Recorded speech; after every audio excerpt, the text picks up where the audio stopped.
Bonjour, alors aujourd'hui on va faire corriger l'exercice 2 du chapitre 19 sur les fonctions de plusieurs variables.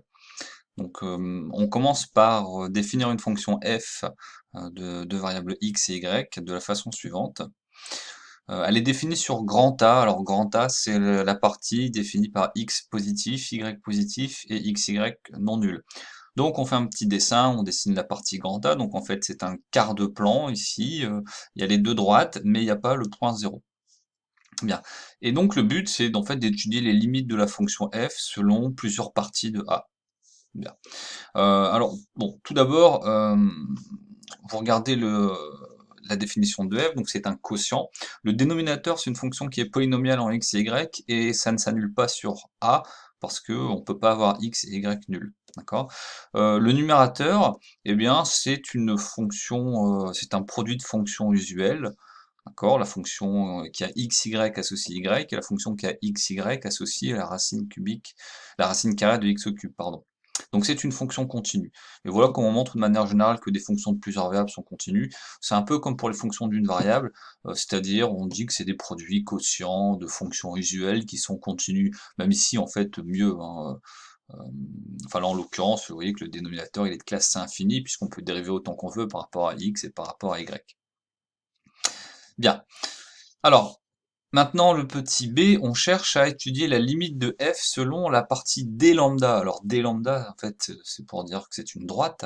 Euh, donc voilà, j'ai écrit ici ce qui se passe. Alors, lambda doit être positif ici pour que la partie d lambda soit contenue dans A. Donc voilà la partie d lambda. Et le but, c'est de s'approcher du point 0 selon cette droite d lambda. Ok. Donc déjà, on va écrire ce que c'est que les points x, y qui sont dans d lambda. Donc x, y est dans des lambda, ça veut dire que x est strictement positif et que y c'est lambda x. Ce qui veut dire qu'en fait, on va calculer du coup f de x, y où y égale lambda x.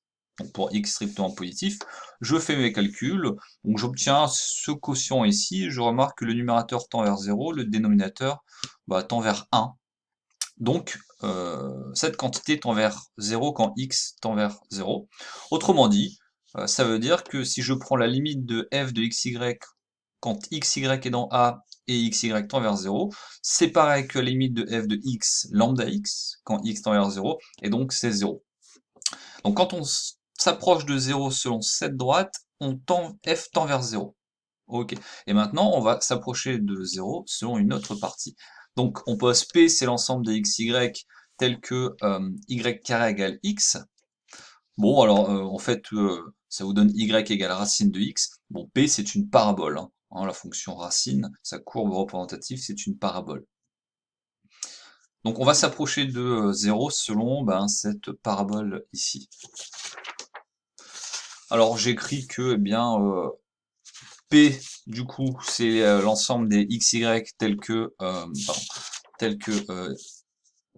x égale y carré, donc c'est l'ensemble du coup des y carré y, avec y strictement positif. Donc comme tout à l'heure, eh bien, je calcule f de, du coup, maintenant c'est y carré y, hein, x égale y carré, je fais mon calcul, et puis en fait j'obtiens 1 demi. Donc quand y tend vers 0, ça tend encore vers 1 demi. Enfin, ça tend vers 1 demi. Ça veut dire quoi? Ça veut dire que la limite de f selon la partie p en 0, c'est la limite de f de y carré y quand y tend vers 0, et donc c'est 1 demi. Donc la conclusion c'est quoi? Eh bien c'est que f ne peut pas être prolongeable par continuité en 0. D'accord? Parce que quelle valeur on choisirait? Est-ce qu'on choisirait un demi? Est-ce qu'on choisirait 0? D'accord? Donc c'est pas possible. On sait que si f est prolongeable par continuité en 0, peu importe la façon dont on va s'approcher de 0, la limite de f, ça va être le prolongement par continuité. D'accord? Bien.